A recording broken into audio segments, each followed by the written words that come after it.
Today I feel compelled to speak about feeling ashamed and feeling guilty.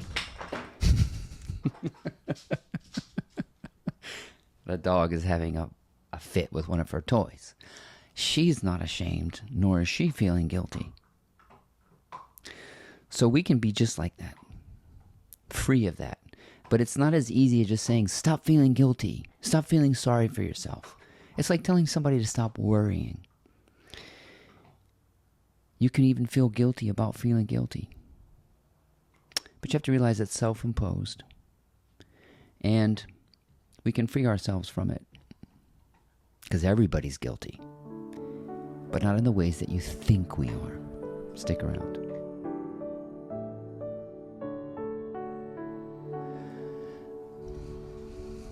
To call someone out on something, it's a pretty bold move.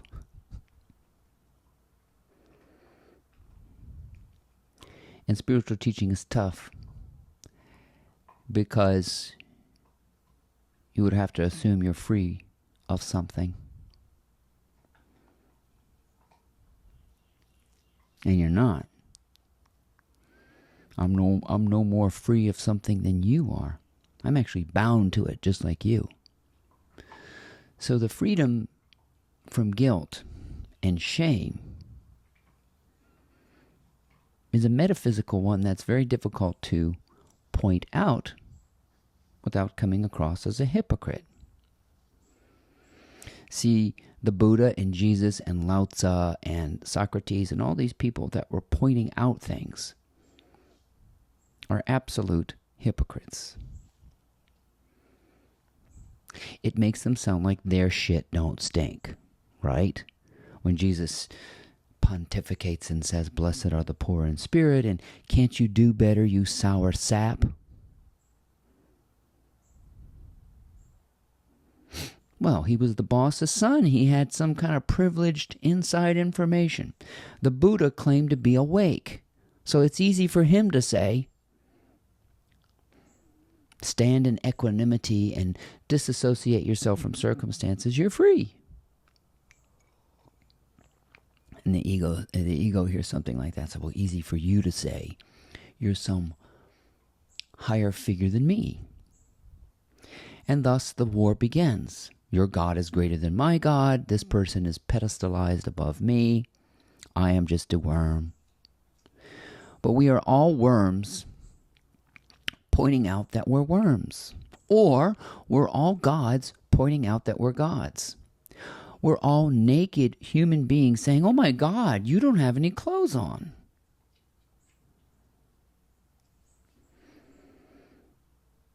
Oh my God, you're a vulnerable, susceptible, ignorant being. So the critic has to dress up a little bit, you see. The critic has to stand from on high and preach to the people. It's called pontification. Or pointing. But it is nothing except the dunce calling the dunce a dunce. Or the Most High calling the Most High the Most High. Or the least of the least calling the least of the least out. Or the pot calling the kettle black. And this is why Christianity, in my opinion, is the unworkable religion, because Jesus was the only white one. And everybody else is a black sheep, ranked in order from number 3 down to number 8 billion. So any religion that pedestalizes a figure or a mythological creature as being higher than thou, it makes us look at their preaching as, well, I can never live up to that. That's what's called a double standard. And the double standard is just like the double bind. It's feeling guilty for feeling guilty. It's for accepting blame in your own birth and saying, oh, damn it. I'm such a loser for being born. And so you live with this sense of paranoia and you live with this sense of guilt that you are being watched. I remember having a job, several of my jobs, where as a university professor, there's a lot of leeway. And you can sneak away, leave your computer on or leave your light on in your office, and go home. And people think you're around. It's the oldest trick in the book. I've seen sextons and janitors and cleaning people leave their buckets and their trash cans in the hallway, and we think they're working. But they're on their phone somewhere smoking a cigarette in the alley. You see. So you can feel guilty you can feel guilty for anything. You can feel guilty for having a wart. You can feel guilty for having extra fat on your body. You can feel guilty for losing your hair. You can feel guilty for existing, if you so desire. So what you're essentially doing when you feel guilty is you're living with a sense of paranoia that plagues most human beings. I did something bad, and I should shame myself. So you publicly humiliate yourself by pulling down your panties and spanking your bare bottom in front of everyone. And, oh, I'm so guilty. And so that it's self-whipping. It's self-deprecating. It's self-abuse. And the way out of it is when you realize I'm feeling guilty for feeling guilty and no one's watching me. There is no one watching me. I am watching.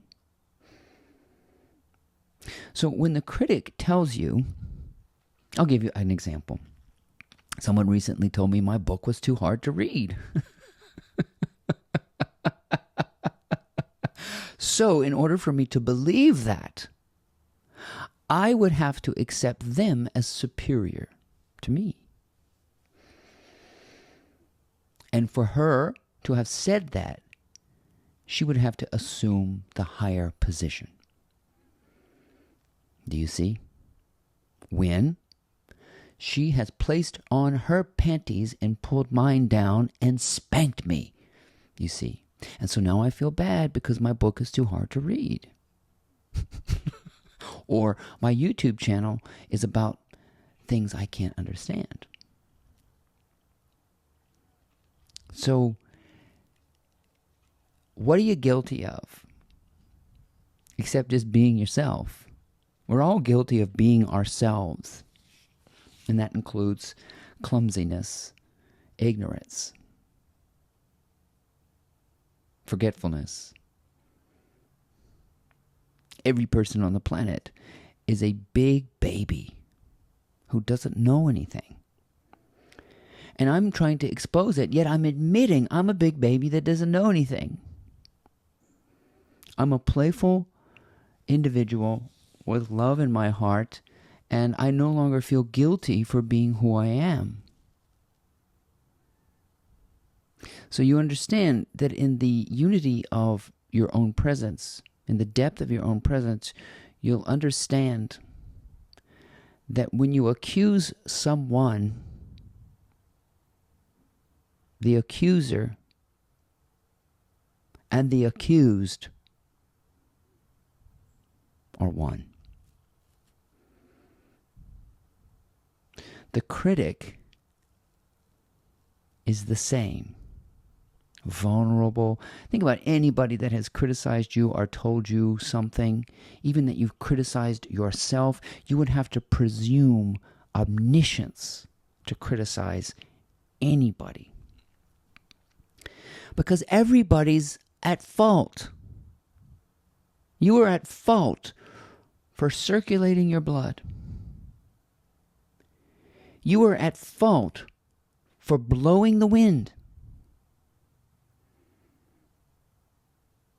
You are at fault for beating your heart.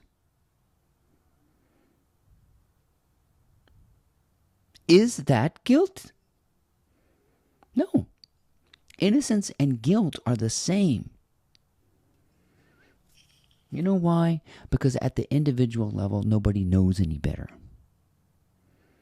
We're all complete buffoons. I'm admitting some of the same things that Jesus said, except I'm admitting that I'm a clown.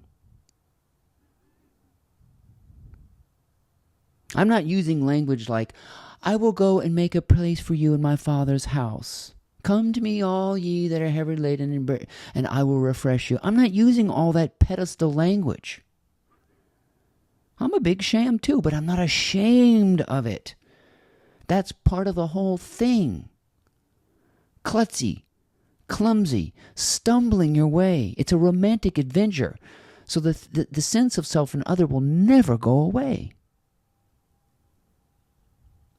But that sense of self and other is pure.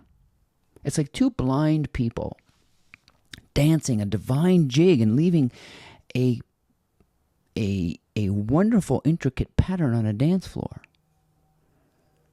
It's got imperfections in it, but that's what makes it aesthetically perfect, you see. Perfectionism is this weird way of trying to strip out surprise, variance, personality, spontaneity, whimsy, clumsy, buffoonery, romanticism, and adventure. If you're guilty of anything, it's trying to take out the good parts. The charm. The charisma. And you can't take out anything of what's essentially innocent and perfect. All around. So this feeling of guilt that you have is self-inflicted. Suffering is self-inflicted.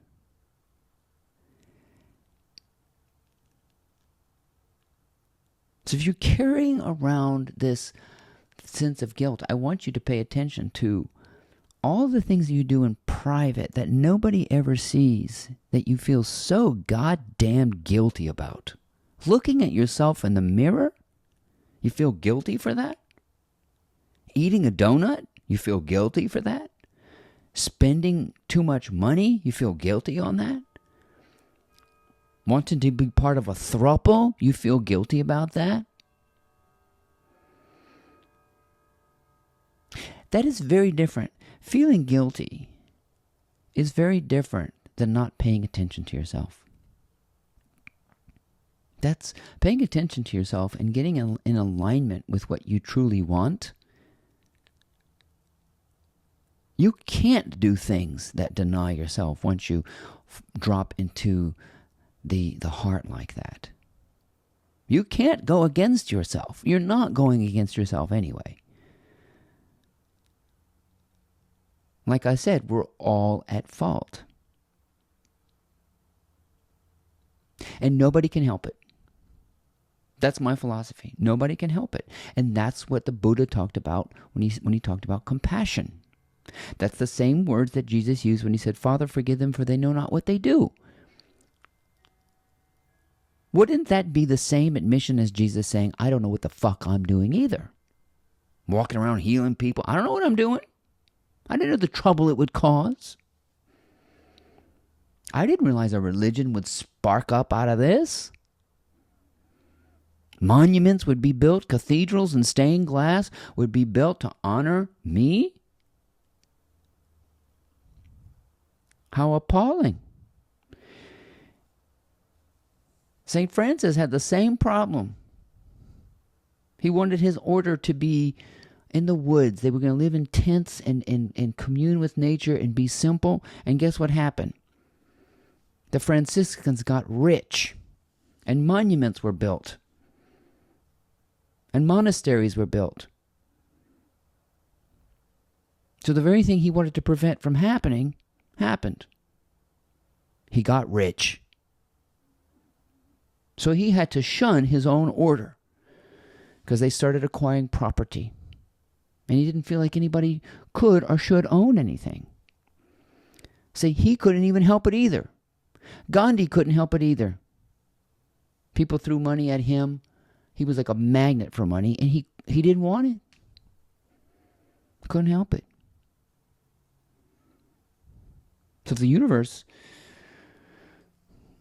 wants to create a monument to itself. It will.